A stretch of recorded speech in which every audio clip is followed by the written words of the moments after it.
Florida, Georgia, South Carolina, North Carolina. And it's in that southeastern jurisdiction that the rules of the election are given out and the forum is held in which the elections occur.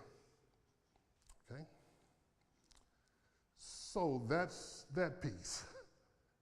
The next piece is, and I started with this, that homosexuality did not appear into the Book of Discipline until 1972. And it was not legislation. It appeared in the social principles. And every 4 years, more and more came in the Book of Discipline or out of the Book of Discipline. Because what would happen would be, if the conservative side of the church had more delegates, it would be more restrictions on what was said about homosexuality. And that would rile up the progressive side of the church. And the next 4 years, they would have the majority, and they would push back some of the things that had been put in the previous 4 years. All of this came to a head in 2016. And let me just say what the current Book of Discipline says and what it said in 2016 in regards to homosexuality. There are three things: that a professing, practicing homosexual cannot be a certified candidate for ordained ministry in the United Methodist Church. Okay, need you to hear that.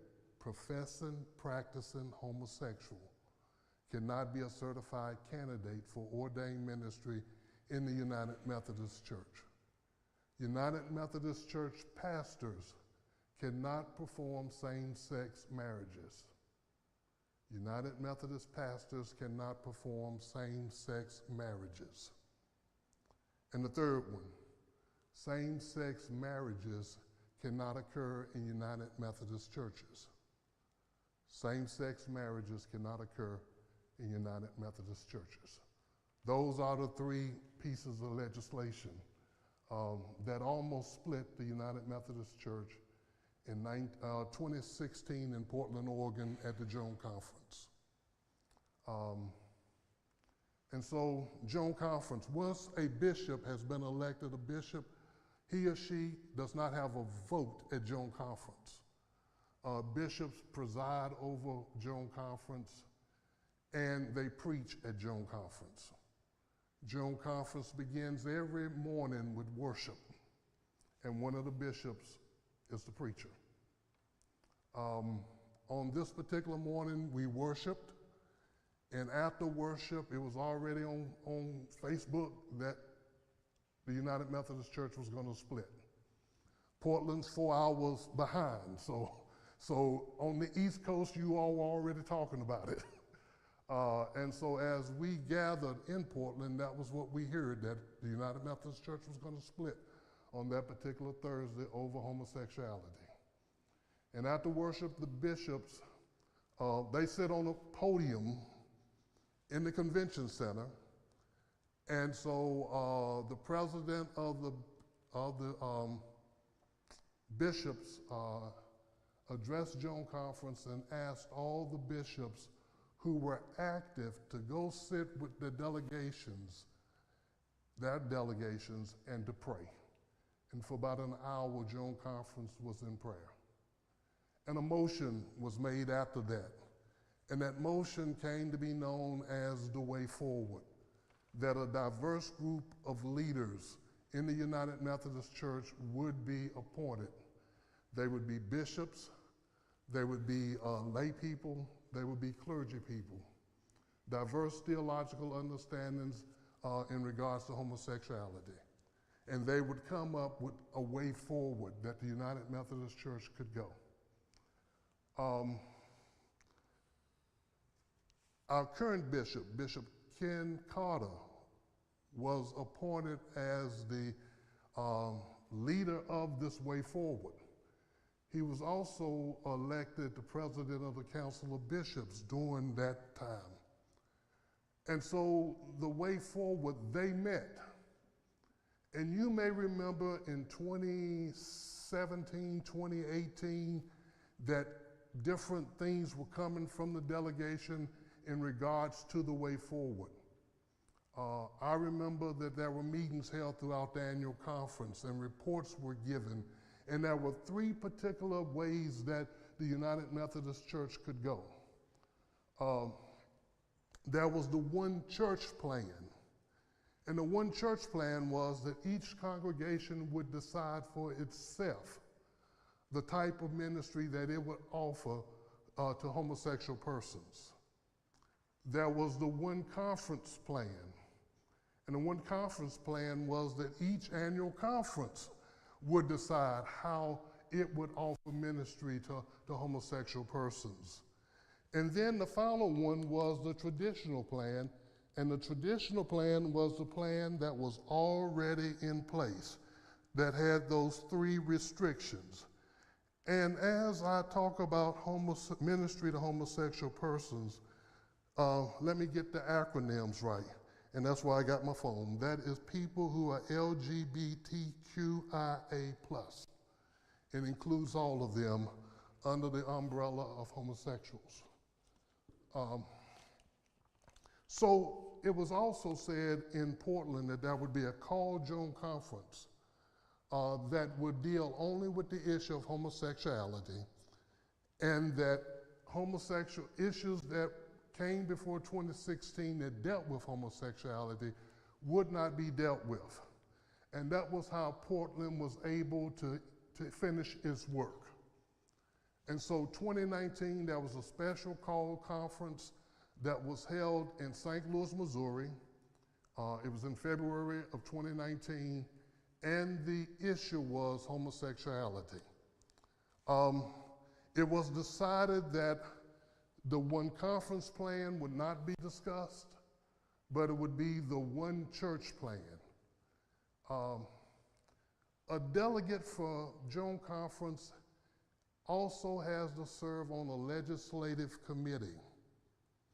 And a legislative committee is a committee of persons that gather together and they read and discuss and debate the legislation that is in regards to that particular subject. In February of 2019, there was one legislative committee, and everybody was a part of that one legislative committee. And for a day and a half, homosexuality was debated. And it was debated, and resolutions were perfected until it was ready to go before the plenary, the whole Joan Conference. During the legislative session, the legislative committee voted for someone to lead that session, and he was a pastor. When we went into Joan Conference session, it was a bishop the bishops were chairing and leading the sessions. And Robert's Rules of Order was the way that things happen. It's been said about Joan Conference that people know more about Robert's Rules of Order than they know about the Bible, okay? And it takes a long time for anything to happen because everybody has a point of order, and those points of order have to be dealt with before they can actually move into the debate regarding everything. One other thing happened was on the table for Joan Conference. It was in 2019, and that was a new paragraph to the Book of Discipline. Because at this particular point, whenever you put an issue up for legislative vote, there's going to be winners and there's going to be losers, right? No way around it. And so this new paragraph was paragraph 2553. And paragraph 2553 was instituted so that whoever lost that vote, and it would be against their conscience to remain in the United Methodist Church, would have a way to leave. And that was already a way to leave the United Methodist Church. But it would cost the church a lot of money in order to do it. There's something called the trust clause. And the trust clause, a lot of people want to say that General Conference did it, but it precedes General Conference. The trust clause dates all the way back to John Wesley and England. And the trust clause was that as long as a Methodist body was a Methodist body, there was no problems. That local community, they cared for their property, and they did what they needed to do in order for that property to flourish as a Methodist preaching house. But whenever that body decided they no longer wanted to be a part of the Methodist connection, then that would be a problem.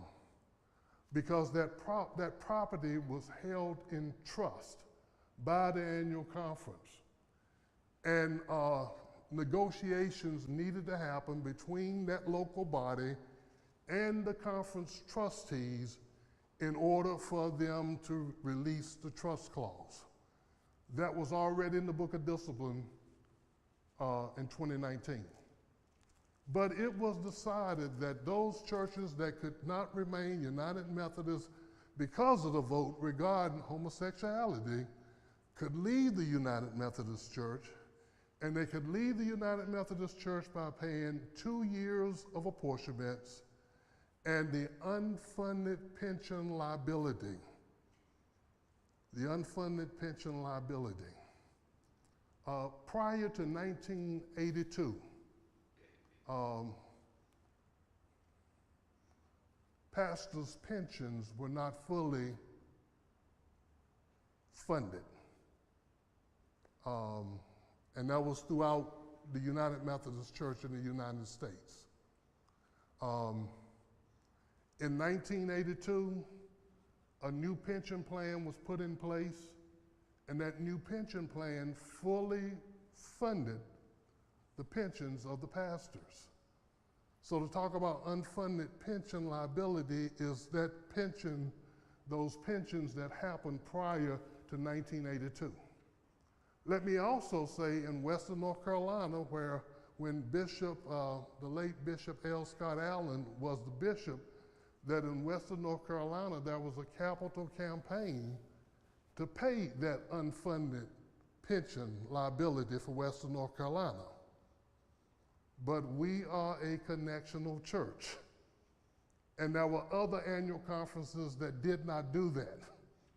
And so the unfunded pension liability comes from those other annual conferences that have not fully funded their pensions.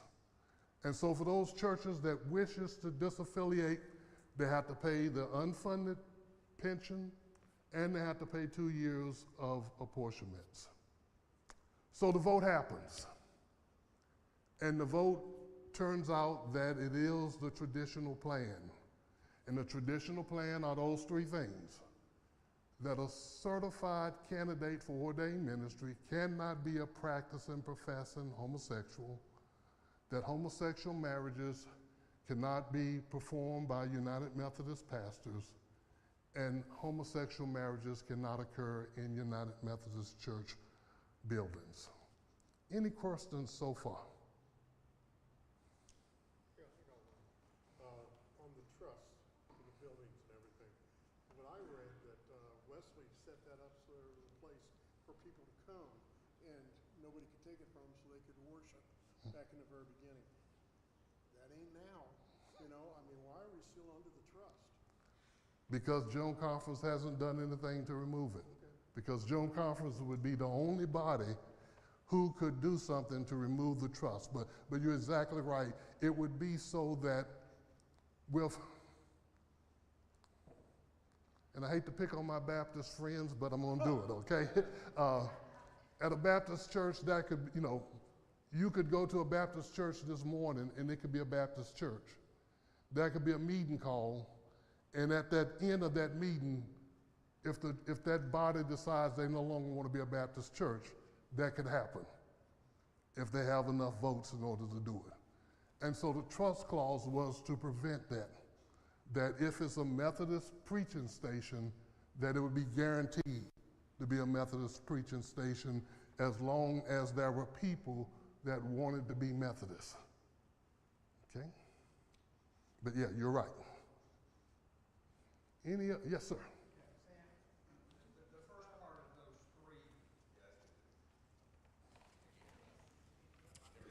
Sam, the first part of those three stipulations for the traditional plan, you say you cannot be practicing and cannot be professing. Mm-hmm. What if it's not a person is not practicing? Do they still fall in that, or is?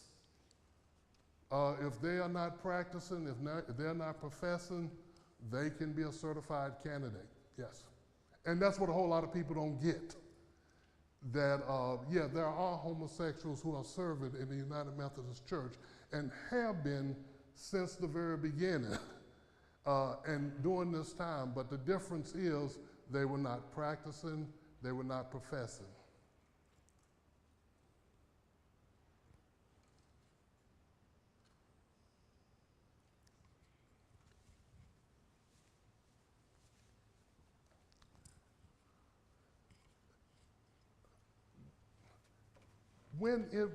When the vote was held and when the one church plan was voted down, and that was the way that happened. One church plan was brought to the floor first, and it was debated and it was voted down, and it was by a narrow margin that it was voted down. Speeches were made where people said they were not going to follow the traditional plan. In June conference, there's people who are in the galleries who are observing, and they begin to shout no from the time that the traditional plan was adopted until the close of June conference. We heard no. 2553 passed. And let me also say about 2553, in Florida, which was the 2016 June Conference, that the Council of Bishops had used different ways to bring legislation to the body in order to reform the United Methodist Church. And from what I understand, all of those pieces of legislation passed. And on the last day of June Conference, the court, we have a court, I'm trying to think, what's our committee? Judicial Council, thank you. The Judicial Council ruled that all of that legislation was unconstitutional. And so they spent 10 days doing something that turned out to be illegal and they couldn't act upon. But with 2553, they asked for a ruling early. And the Judicial Council is a council that's made up of lay and clergy people with backgrounds in law. And so they ruled that part of it was unconstitutional and told what needed to be done in order to fix it. And it was adopted before we left St. Louis. I was there, and I hope you know that I was there. I've said a lot of times the pronoun we. And I had a crisis while I was there. I was not a district superintendent. I was serving a church in Charlotte. It was a mid-sized church.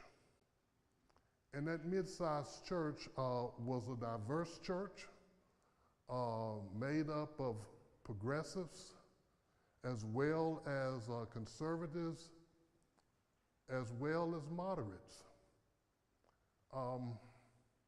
And I also had gay and lesbian people on staff and as members. Now, for me, it boiled down to an issue of justice, okay? I could take my gay and lesbian members' money through the offerings, but I couldn't offer full ministry to them. Let me explain that a little bit more. If one of them had come to me and said, Sam, I want to marry my partner, and I want you to perform the ceremony, I would have to say, I'm sorry, I can't do that. The Book of Discipline will not allow me to do that.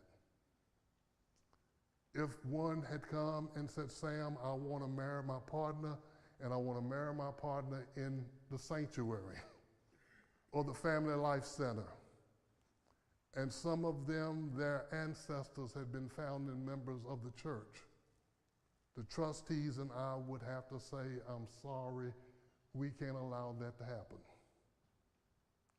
And if one had come to me and said, Sam, I believe God is calling me to ministry in the United Methodist Church, and I knew that he or she had a partner, I couldn't do anything with that. Because can't be a certified candidate.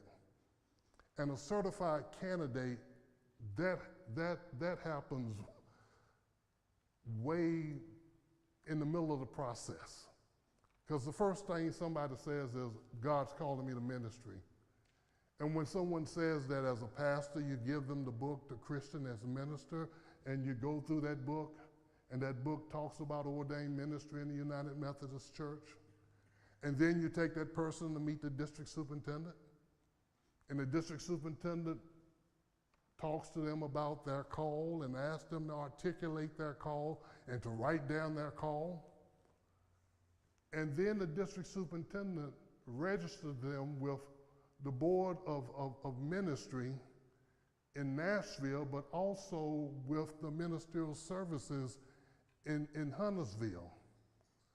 And then there's a retreat, and the person goes to a retreat, and they are assigned a mentor who helps them with their psychological, who proctors their psychological, that's sent to Nashville and graded, the criminal background check, the credit check,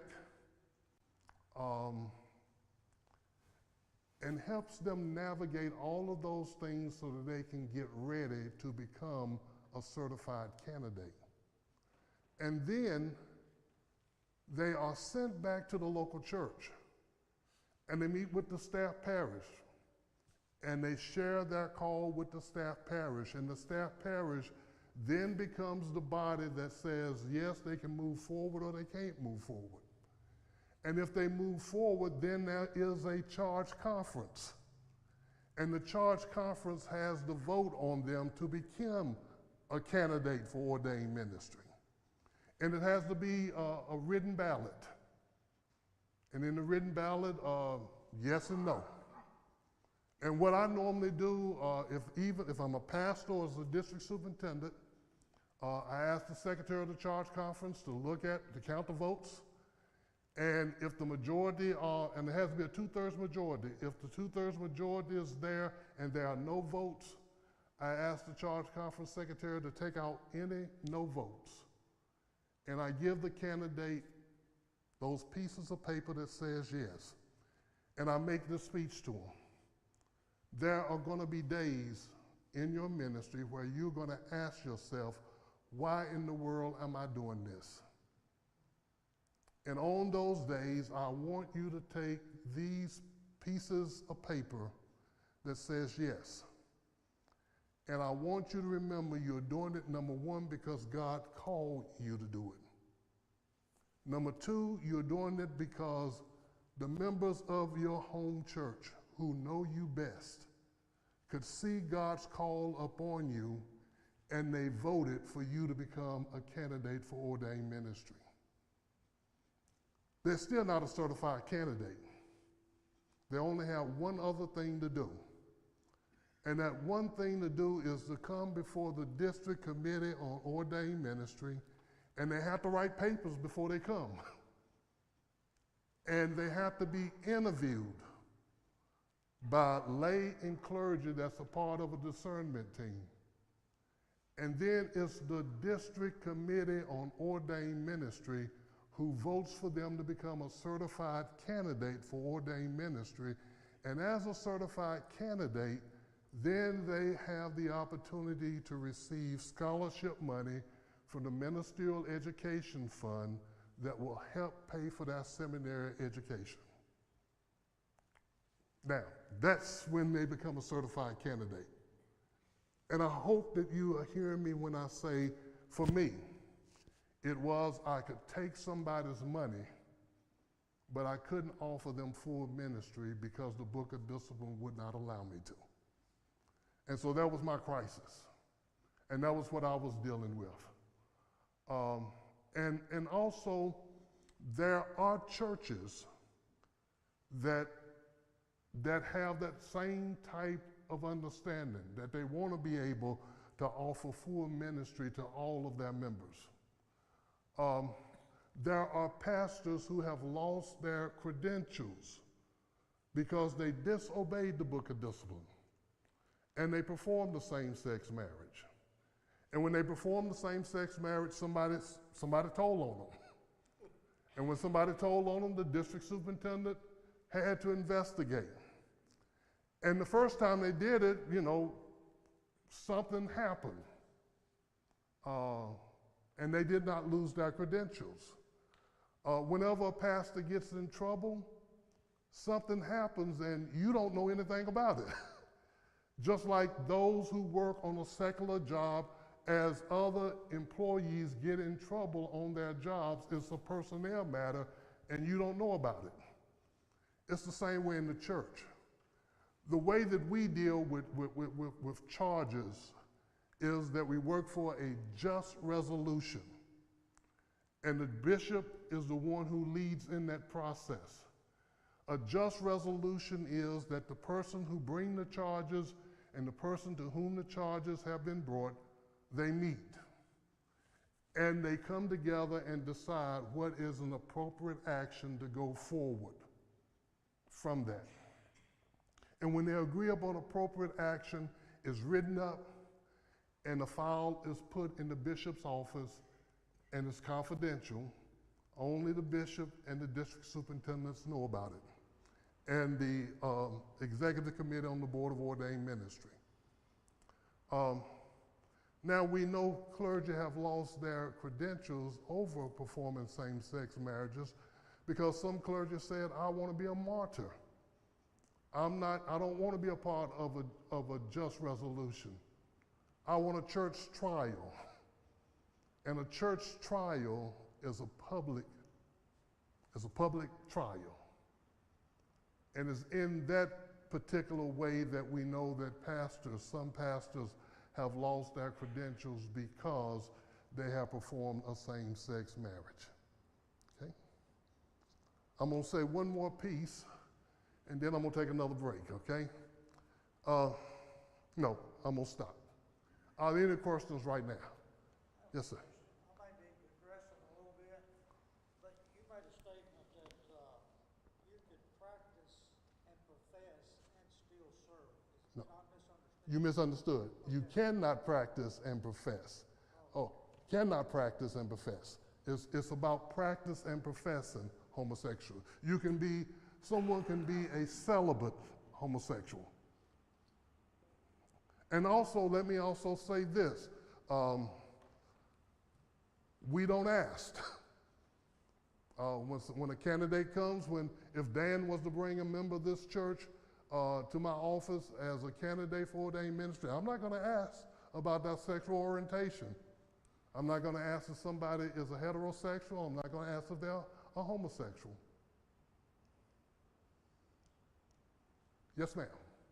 How does that apply to a licensed local minister, or does it apply? Licensed local pastors have to be certified before they can get their license. So it applies to them also, yes.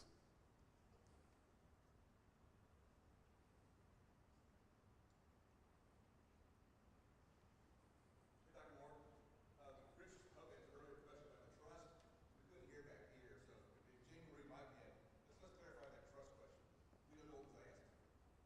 Oh, gee, you got a microphone. Is it on? Nope. Hello? Okay. What I brought up was the fact I was doing some reading and that the original trust. I was trying to figure out where'd that come from. And Wesley did that in the very beginning so that people could have a place to worship. And he guaranteed they could worship there. And it couldn't be taken away from him. So it belonged to pretty much Wesley, that property. Okay.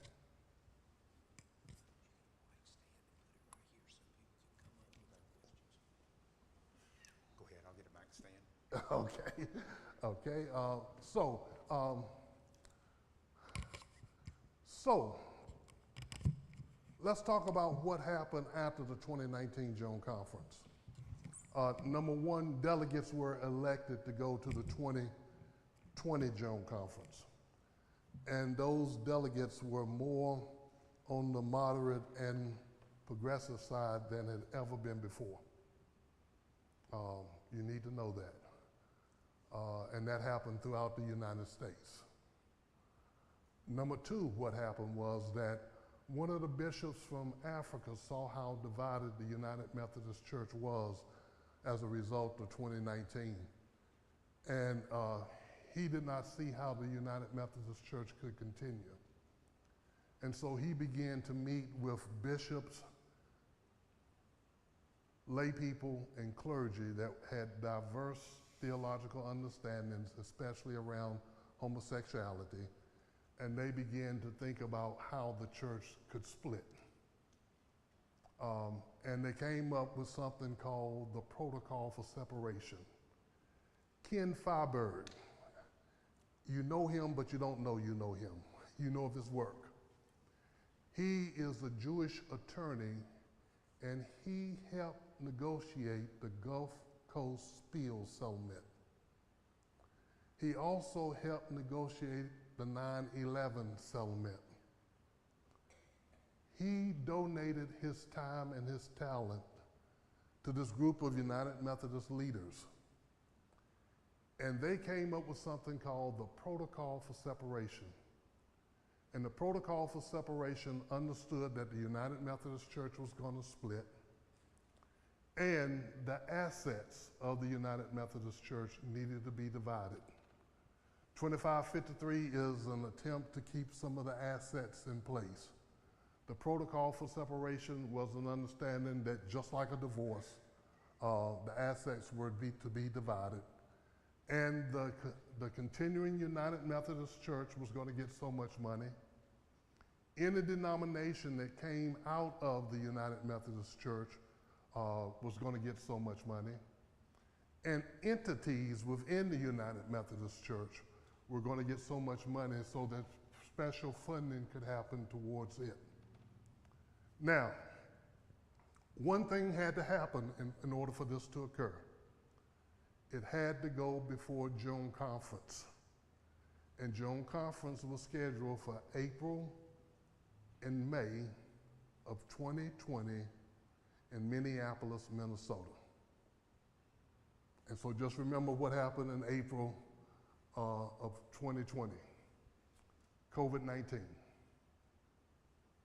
And because of COVID-19, Joan Conference could not be held.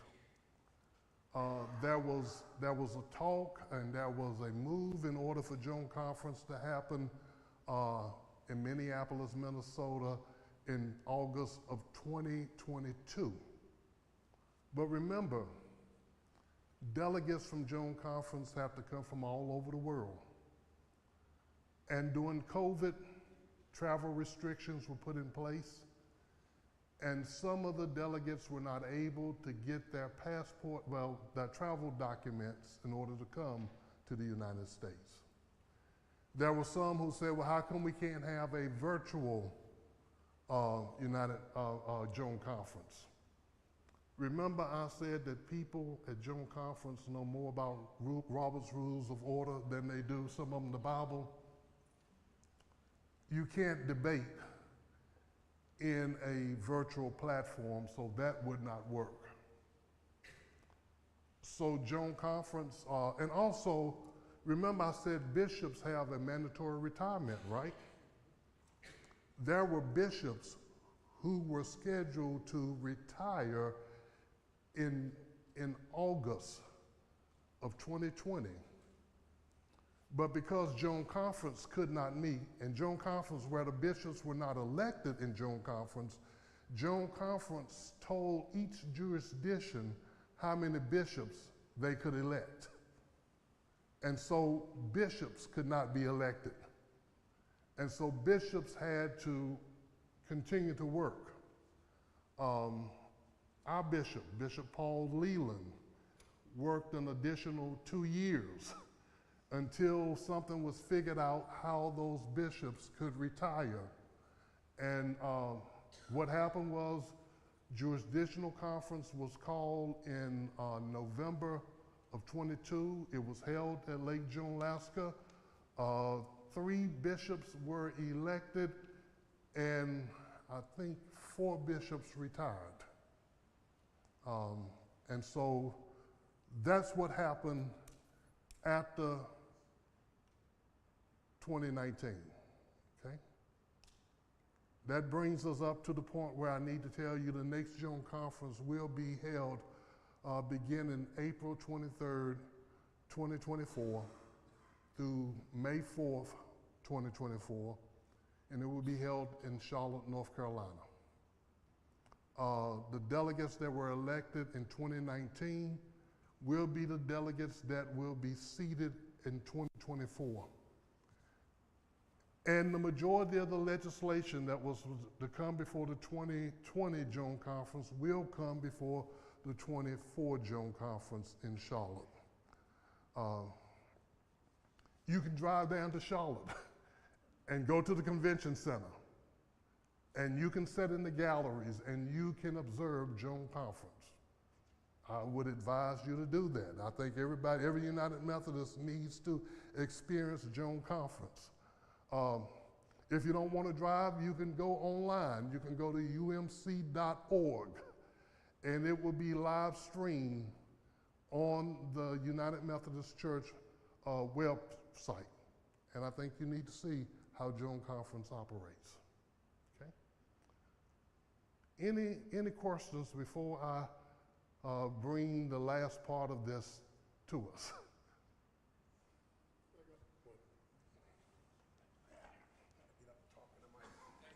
Hey, my question is, and it's probably a simple one. I know this all happened during the COVID and everything, but why didn't this come out in our church before now, which now if you go online it says it's over. I mean, if a church wants to, they ain't got enough time to leave. So pretty much you're telling us this is what we got, this is where we're going, but nobody ever come up and said, hey, like you're doing right now, that would be a nice discussion. We had a lot of people come up and say, where is everybody? Where'd they go? They left, you know? So, I mean, that's my only question. Why now? Yeah. And I'm gonna address that moving forward, yes, sir. Because the point of it is that 2553 has a closing date, and that closing date is December 31st of 2023. And in order for a church to use 2553, they needed to have sent me a letter signed by 3 leaders in the church saying that they wanted to be considered for 2553, and I needed to have received that letter by July 1. Okay, so that is gone. But there is, the last part of this presentation is to say that the United Methodist Church is a diverse church, and there is room for everybody. There's room for conservative traditional churches, there's room for a moderate church, and there's room for a progressive church. There's room for everybody. And so let me share with you now what a progressive contemporary church can do, okay? Whenever a church is going to have a change in pastors, that's when I really go to work. And I meet with the pastor parish or the staff parish relations committee, and I find out from them and also their profile, which they update every year. And that profile tells who they are, what are the important ministries that happen at that church, ways that that church is engaged into the community, and also what is it that they believe God is calling them to do next. Every year in November, 1st of December, we send out a letter. And the letter goes to the pastor and the chair of the Pastor Parish Relations Committee. And the letter says, we are now beginning our work on moving pastors. And so the committee needs to have a conversation with the pastor needs to have a conversation with the committee to determine if this is the year that they're going to request a move. And a lot of times, the district superintendent knows before November, December, many of the churches where a move is going to occur because those conversations have already begun. And that the pastor is to have a consultation, and in that consultation, the pastor tells what his or her gifts and graces are. Also, the one question that my go-to question is for them to dream about what their perfect church would look like. A church in which they can use all their gifts and graces, and to describe that church to me. And as they describe it, I'm taking notes. Because I'm asking churches, and the other district superintendents are asking churches, what's the next major thing that God's calling them to do? And so we're trying to match pastors with churches based upon gifts and graces of the pastor and the needs of the churches. And so that process begins in November. In December, well, normally it's January 1, December 31st, we ask for a document to come back. And on that document, if the committee is asking the pastor to leave, the committee people sign it and the pastor sign it. If the pastor is asking to move, the pastor signs and the committee signs so that everybody knows where everybody stands. And so a part of the consultation is that as I meet with the committee, I ask the committee to describe their church. Is it a moderate church? Is it a conservative, traditional church? And traditional church understands that marriage is something that happens between a man and a woman. And if it is a moderate church, would they want a pastor who would want, if the book of discipline were to change, would they want a pastor who would want to perform a same-sex marriage? Would that church want to be a church where a same-sex marriage could happen? And that's the questions that I asked the committee. I asked the pastor, describe yourself. Are you progressive? Are you moderate? Are you conservative, traditional? And if the book of discipline were to change, and if you're moderate, would you want to perform a same-sex marriage? And would you want to perform a same-sex marriage at the church that you're serving? Because the ideal is to match similar-minded pastors with similar-minded churches. Okay? And all of this is based upon the fact if the book of discipline were to change. Okay? For a church that's 100% traditional, conservative, and it agrees that it does not want same-sex marriages to happen on their property, there's something you can do. Your board of trustees can begin a process of discovering if that is who you are. And if that is who you are, the Board of Trustees can do a marriage policy. And in its policy, it can say that there will not be any same-sex marriages held at your church. Okay? And even if the Book of Discipline is changed, if that is your policy, we will obey that policy. Bishop Carter will not do anything to cause you to change that policy. I won't do anything to cause you to change that policy. That's your policy. And the thing of it is, you already have policies, right?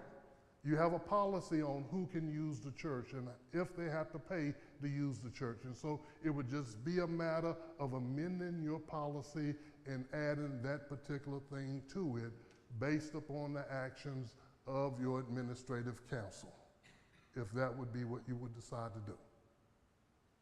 Okay?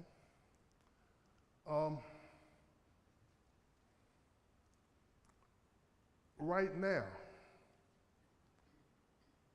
Dan can say to a heterosexual couple after he does premarital counseling, if something comes up in premarital counseling in which Dan says, I cannot perform this marriage in good conscience, there's nothing that you can do to make him perform that marriage. There's nothing that I can do to make him perform that marriage. There's nothing that Bishop Carter could do to make him perform that marriage. And that's with a heterosexual couple. If the Book of Discipline were to change and a pastor says, I cannot in good conscience perform a same-sex marriage, no one would make him or her perform that same-sex marriage. Okay. And I'm trying to think, have I covered everything? So, and with the pastor, okay, while one church may not want, if the Book of Discipline were to change and pastors were able, homosexual pastors were able to come out the closet and could become professing and practicing, while one church would say we don't want a practicing, professing homosexual, there are other churches who would. And those would be the churches that we would appoint those practicing, professing homosexual pastors at. And so then you might say, well, how can you take my word? Okay?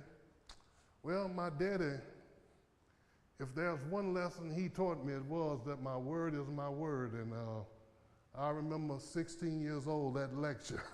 And that was the last time he had to give it to me, okay?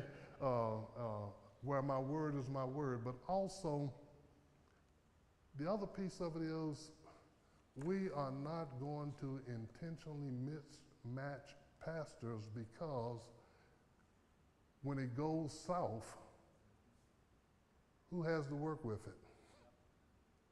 Me. And I would rather be somewhere else on Sunday, Monday, Tuesday, doing some other things instead of refereeing a fight that I have caused. And so I'm not going to do anything to mismatch a pastor to cause conflict, because when my job is at its best is when churches are flourishing and are meeting the needs of its community. And I'm not going to do anything to cause that not to happen. I think I'm finished with the presentation, but it's questions. Questions would be what we're open to now.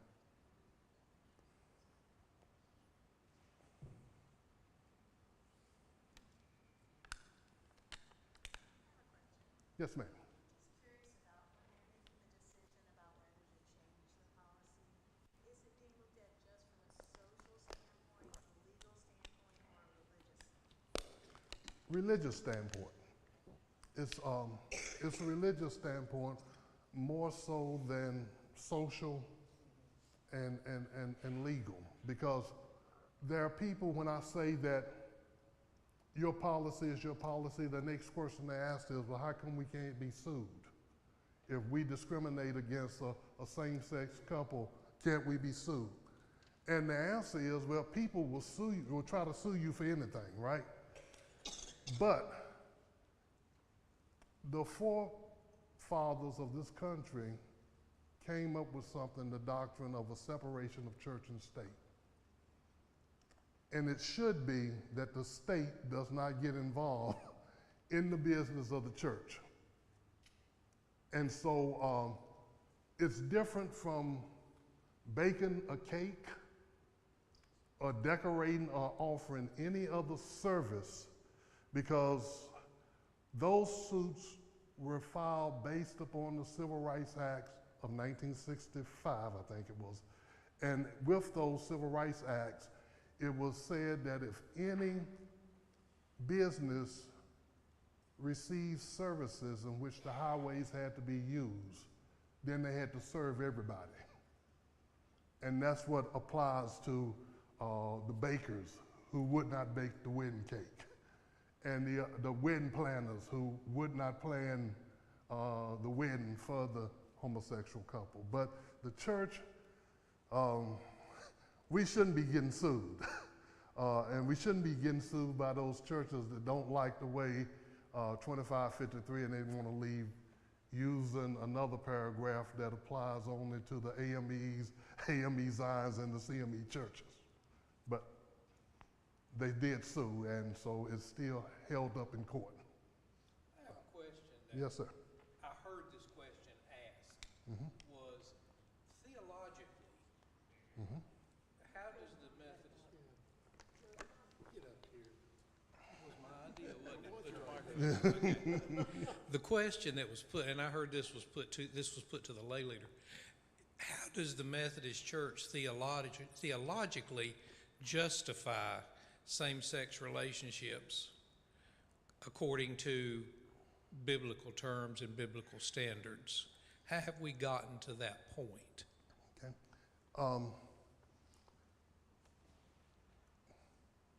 Most of the biblical injunctions against that comes from the Old Testament, Leviticus. It's in Romans. And in Romans 1, Paul lists out a whole list of actions that includes homosexuality in Romans 1.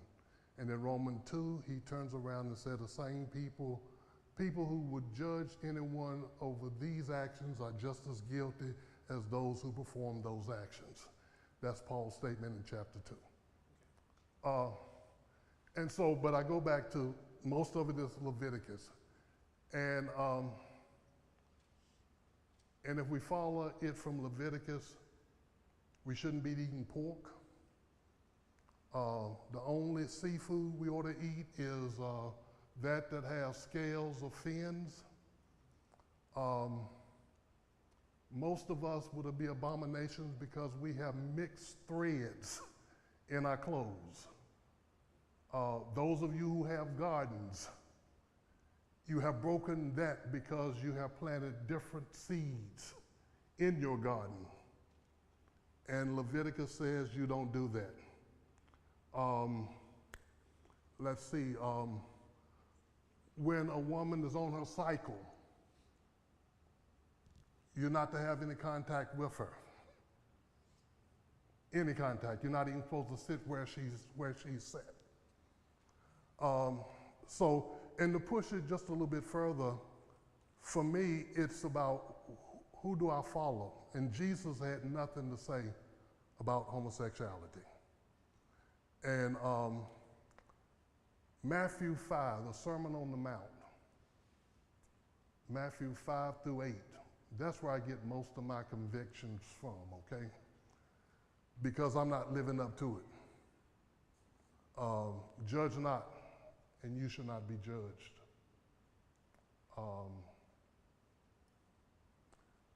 Love your enemy. Pray for those who despitefully use you. And for me, I'm not living up to any of those on most days. And that's where I'm guilty the most. Also, as I look at marriage, and a whole lot of people will say, okay, but didn't Jesus say that marriage is something that's supposed to happen between a man and a woman? And they say did he not say that it's for this reason that a man shall leave his father and mother and cleave to his wife? And my answer is yes, he did, but also homosexuality was not what Jesus was talking about. In that Jesus was talking about a woman being treated fairly. And the Bible is a patriarchal system in which women are oppressed. And that even in Genesis, when that was originally said, marriage had to have a sanction because there were some men who would take a wife and take the bounty, because the dowry, because that had to come along with it, because a woman was not a person on her own. She was either somebody's daughter or somebody's wife. And so the father had to pay the groom to marry her. And the husband would take the dowry and then all of a sudden wouldn't want her no more and would divorce her. And that's what Jesus is talking about when the Sadducees asked him about that. But and let me also, I didn't say this to you all either. 2553 is only about homosexuality. A church has to say, we want to leave the United Methodist Church because the actions of the 2019 June Conference goes against our conscience, or the actions of your annual conference goes against our conscience, and we can no longer be a part of this denomination. The doctrines of the United Methodist Church have not changed and will not change. How come I can say that? Because there was a conference in 1808. The 1808 June Conference said that there were certain things called the restrictive rules that could never be changed or amended. The doctrines of the United Methodist Church, what now is the United Methodist Church, falls under those restrictive rules that cannot be amended and cannot be changed.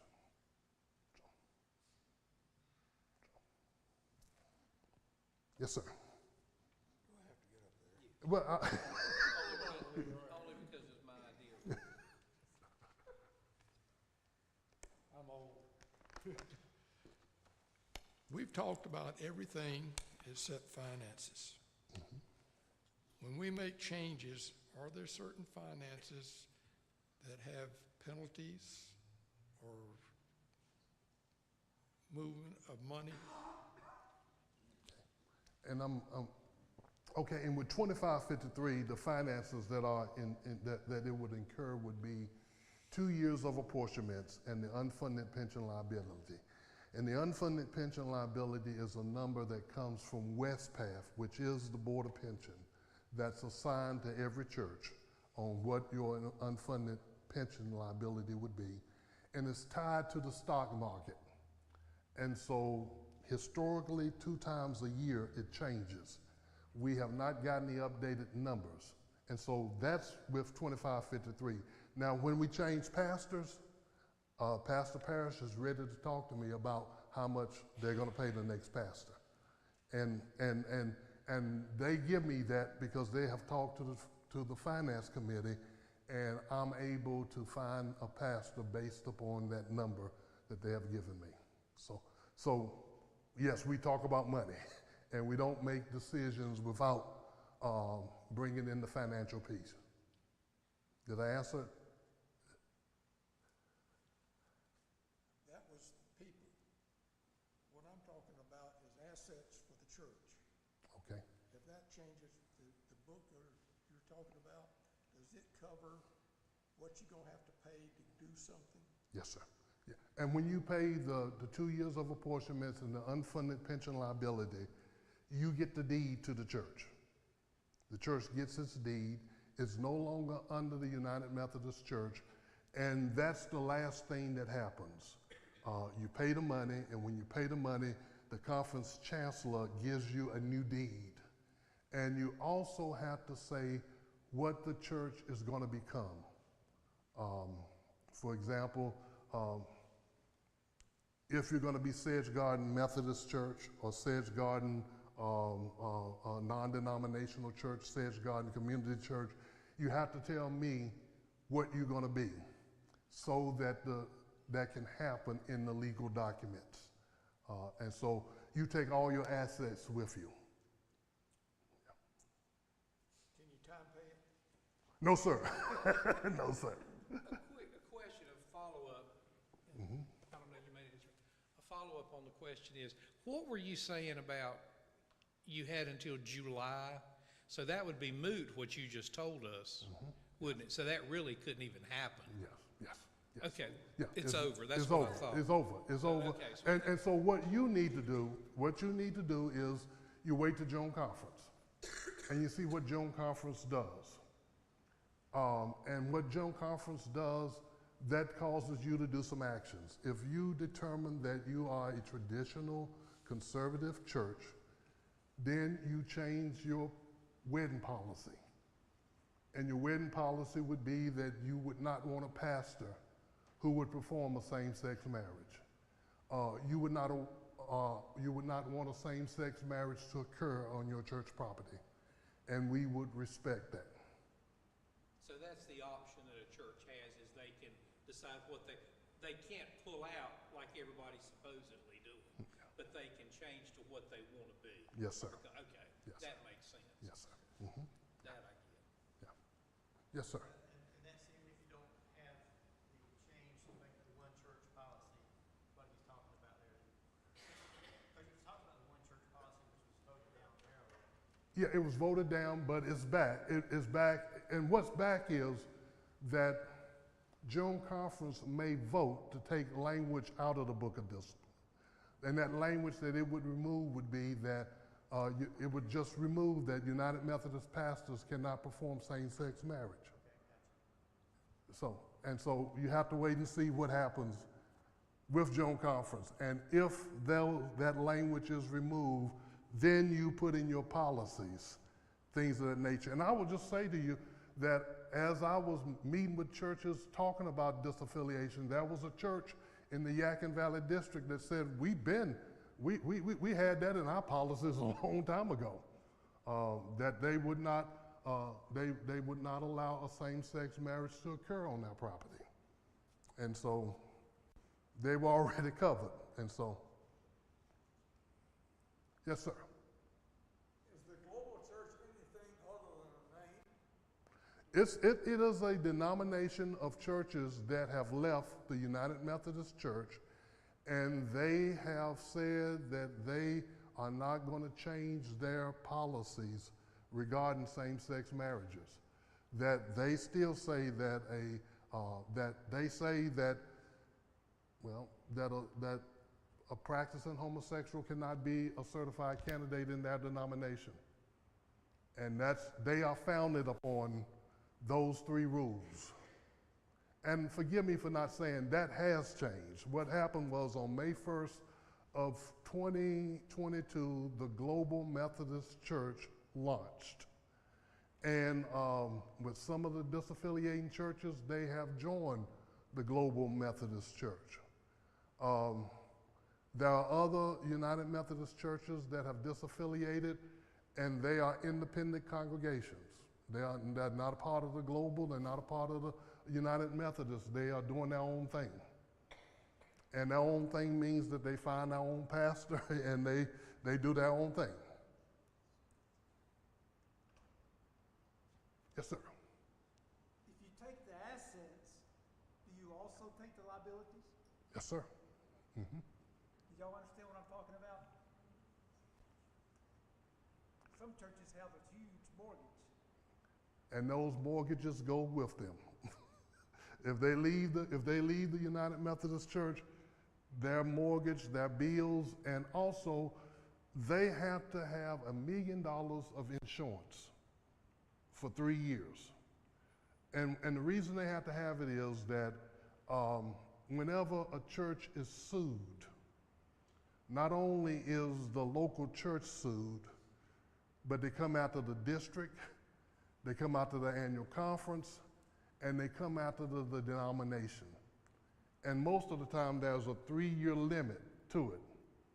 And so something could be happening now that will come to light later on. And so the district, the annual conference, and the United Methodist Church has to be protected. And so those disaffiliating churches, they have to promise and they have to have certificates of insurance that shows that they have $1 million of liability. This might be a loaded question, but have you seen some churches that disaffiliated and, in your opinion, acted prematurely without a lot of forethought? Yes, sir. Churches that have disaffiliated and didn't really think it out, and they acted prematurely. I have been in the charge conference because it takes a charge conference. I have been in the charge conference and they have voted to disaffiliate. And the last thing I say to them before I pray the prayer is that you all have just said you no longer want my ministry or the services of the United Methodist Church. That's what you've just done with your vote. And I have even prayed, God, be with them as they move into their new direction and in their new future. And as I'm on the way out the door, somebody will say, but you are going to send us our next pastor, right? And you say as you walk out the door, no, I'm not going to. And I whisper something under my voice, and then I turned to them and I said, no, sir, or no, ma'am, I'm not. But, that's, and in my opinion, there are a lot of churches that jumped on the bandwagon. But that's my opinion. Put it bluntly, they threw the baby out with the bathwater. Yes, sir. Yes, sir. Yes, sir. Could they ever change their mind and come back? We haven't even thought that far. What was the question? The question was, could they change their mind and come back? Oh. And so I don't know because we're processing them going, and so don't know what that coming back would look like.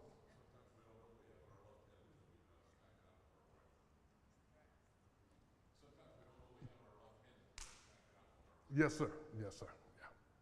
Dr. Moore, something to be aware of is congregation. We have somebody visiting with us now who's from a disaffiliated church and did not want to leave the United Methodist Church, and they're becoming more. Yeah. So keep your eyes open for people who think of their church. They're coming from the church, the United Methodist Church in Midway is affiliated. Yes. We're not going to get congregation from that church. And, We didn't hear that. and what he's saying is that churches that are remaining are getting members from churches that have disaffiliated. And whenever there's the vote, and if the vote is not unanimous, we will say, contact the district office if you want to remain United Methodist.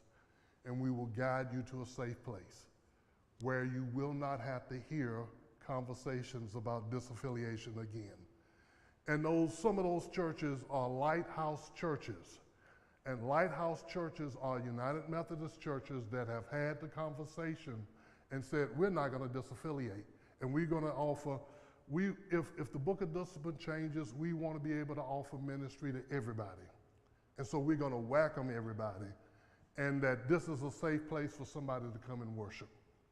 That's one thing that we have done as lighthouse churches. Another thing that we have done is that in the Yadkin Valley District, Davie County is a United Methodist desert. We lost many of our United Methodist churches in Davie County. We lost many in the North Davison area, as well as the Winston-Salem corridor right there, and also Stokes County in the Shoals community, which is, you can see Pilot Mountain from. We lost United Methodist churches there.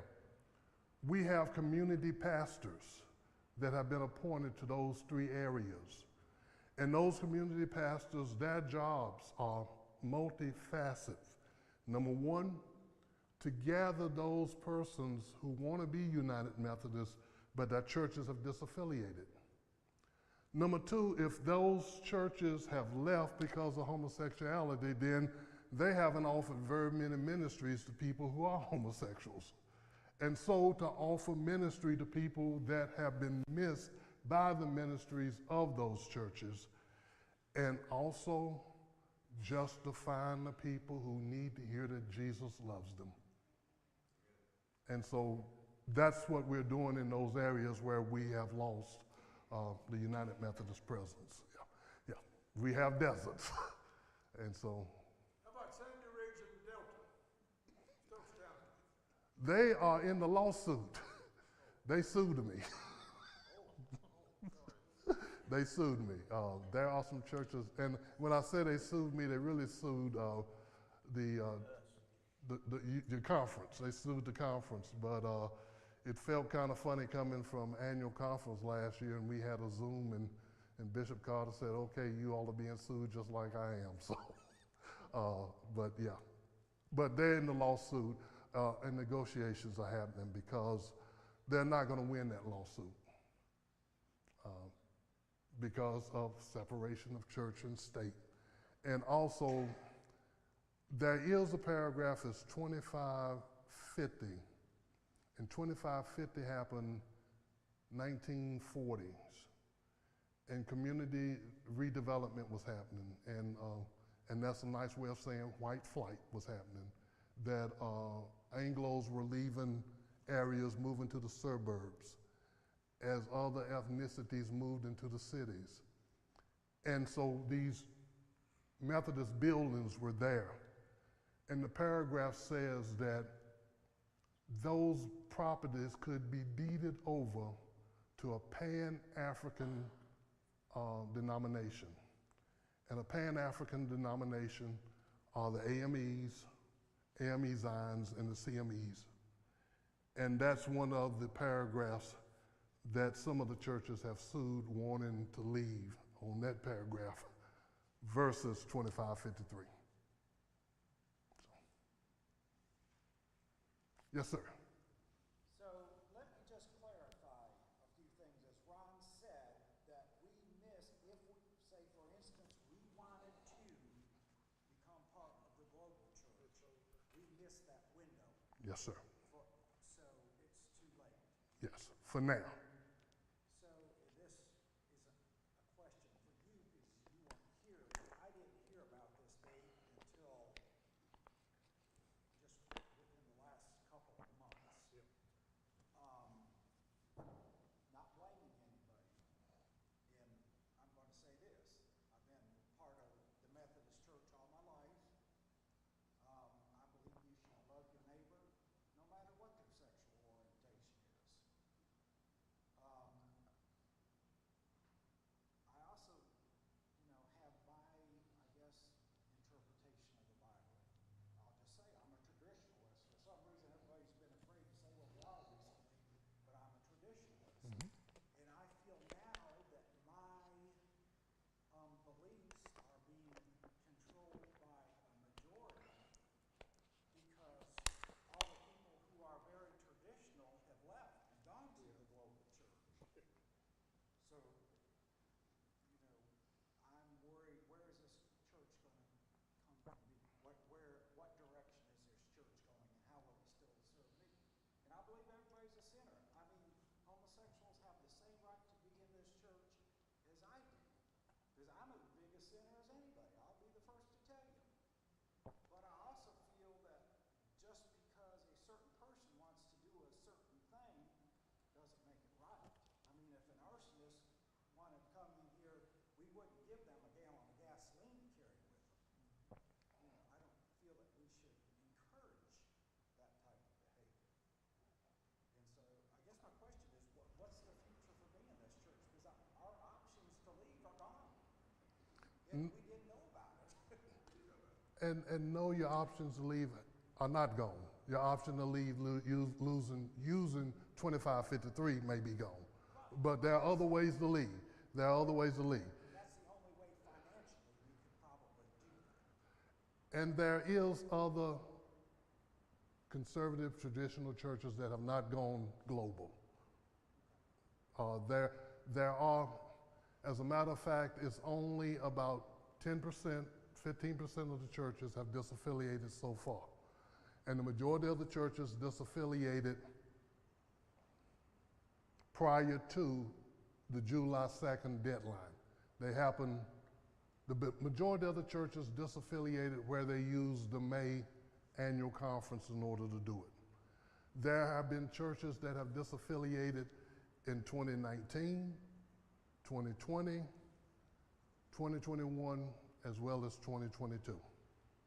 And so they have been disaffiliating all along. And so there are ways to leave, but the other part of it is there is room for you in this church, because the traditional conservative side, they didn't have the majority anyway in the United States. And that was proved by the fact that in 2019, none of the delegations had many traditional persons in it. It was where prior to 2016, annual conferences wanted to be diverse, and they did all they could to elect a diverse delegation. All of that changed after 2019. So, and I don't want to say what I'm going to say now, yeah. And what I'm going to say is that in 2019 in St. Louis, Missouri, there were people from out of the United States that voted, and their travel papers were not with them. Do you get what I'm saying? There were people who took on somebody else's identity and voted at Joan Conference, and those people were not sitting in Joan Conference, they were back home. And so that's also have contributed. And I've heard people, there have been people who said they do not feel at home in the United Methodist Church. And if I was to be honest, I would say I have not felt at home in the United Methodist Church from the day I heard that first lecture that talked about the Southern Church saying to former slaves, "We don't want you in it, so leave." Or to hear what happened to Richard Allen in Philadelphia in the creation of the AMEs, or what happened in New York with the creation of the AME Zions. And when I heard those stories, I said, why in the world did my great-great-grandfather leave a Baptist church that wanted him and go to a Methodist denomination that didn't want him? And so I haven't felt at home, even though I've been at this church for almost 65 years. However, when I thought about going, well, part of my story is, and you all don't want to hear this, but I'm gonna give it to you right quick. I left American Tobacco Company to be a United Methodist pastor. I was making $20 an hour in 1985, operating a Lucky Strike maker and a Lucky Strike packer. And God started messing with me in 1981. And God and I wrestled with that because I was not going to make that type of money anywhere else. And I even thought about going to that Baptist church that was down the road, cashing in my great-grandfather's chip and say, let me be a pastor in your denomination. But God also told me that I didn't call you at that church, and so you need to leave that church alone, and you need to stay where you are. And on that day when I said I was resigning to go back to college, one of my coworkers came and sat down beside me and said I was a D-fool, and you can know what that D means, to leave that money to come and preach. The ironic thing is that in 1995, I was appointed back to Reesville, back to my home church, back to my home charge. And that man who told me that, he was a member of the other church that was on my charge. And he would take me to preach at revivals. And he said, Reverend Moore, he said, I hope you will forgive me because I was wrong. He said, I didn't understand it. But just to say, my philosophy was that I could do more to change this church inside of it than I could outside of it. And in ways I have tried to change this church, and I've seen progress.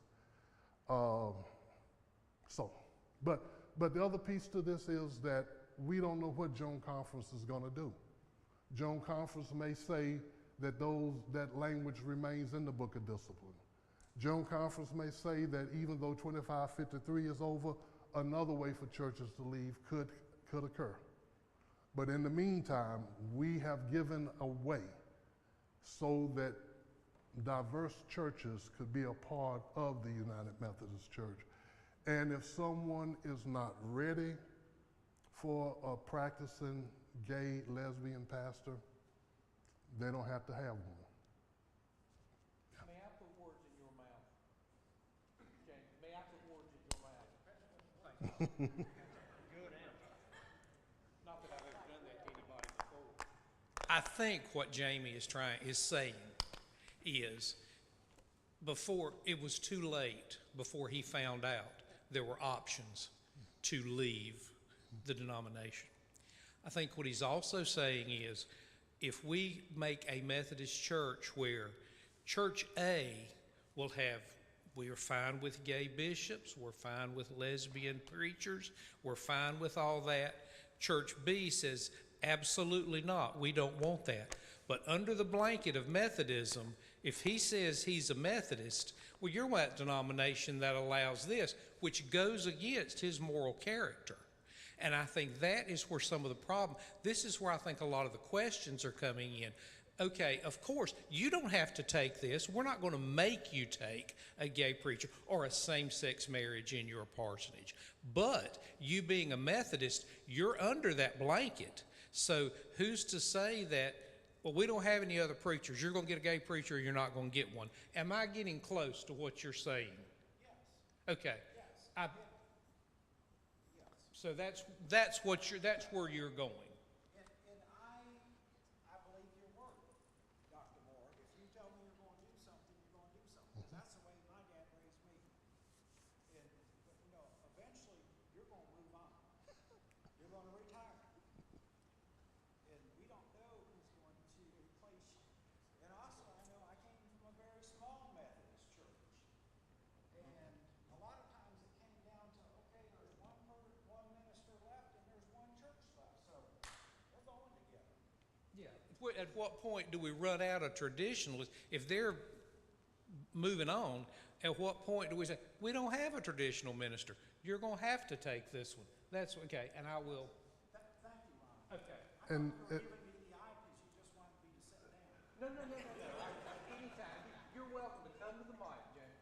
And my response is that right now, you start identifying those persons in this church who you see God may have a call on their life, and you start grooming them and putting them in a position where they can hear God call them. And you raise them up because, as you all know, pastors come from the local church. And so you make some preachers and you make some conservative traditional preachers in your church. And that's what your ministry should be about anyway. It should be about helping people to grow in their discipleship so that they can hear God calling them, because God is calling all of us to ministry. But also to do that special thing for those youth and those young adults so that they will be able to say yes to God's call and to go to the point of representative ministry where you can be that congregation that says, we have trained this person and he or she is ready to go. And maybe they can't come back immediately to Sedge Garden, but they can go and they can build. I was about I think I'm the 7th of 8 or maybe the 6th or 7th pastor who comes out of my home church. And I remember that November in charge conference, the late D.P. Smotherman was our district superintendent. And he asked my father and me to leave the room so they could vote on us, or vote on me.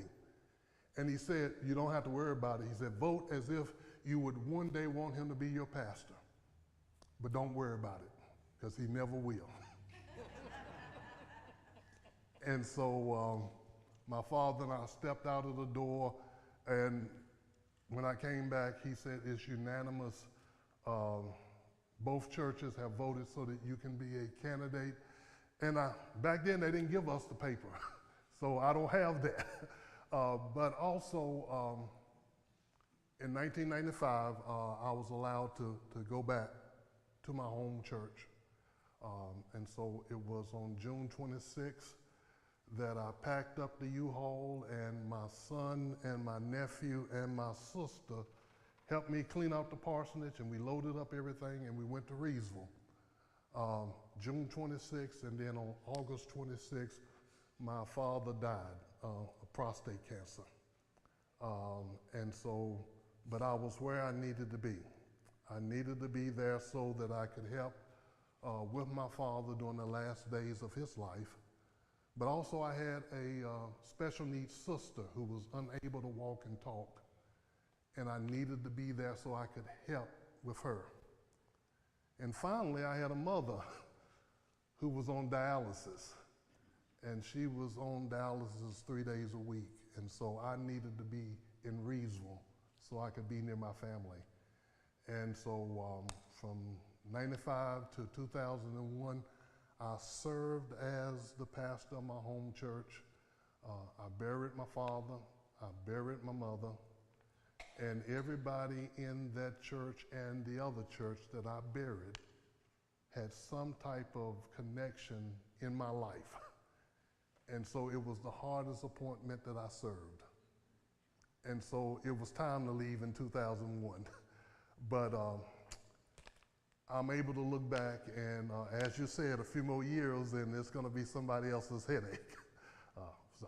But I tell you what, I got a meeting at 5 o'clock in the office. Can I tell you one more thing? Yes, sir. That young man back there, he's helping it out. He's got a daughter that's at Asbury right now. Okay. So Okay. so we're doing what you said, Brother Sam. Okay, and so in a few years, she's going to be one of those that are going to be in the connection and going to be appointed, and she will be the one that will have the background of Sedge Garden behind her, and that you will know that there's room for conservative side, traditional side in the United Methodist Church. One comment, sir. Yes, sir. You earn your money.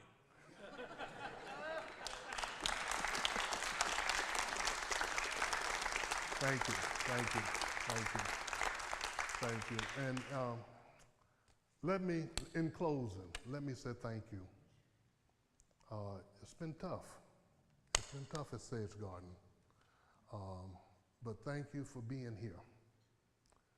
Thank you for honoring your commitment, because you made a promise that you were going to support this church with your prayers, presence, gifts, service, and witness.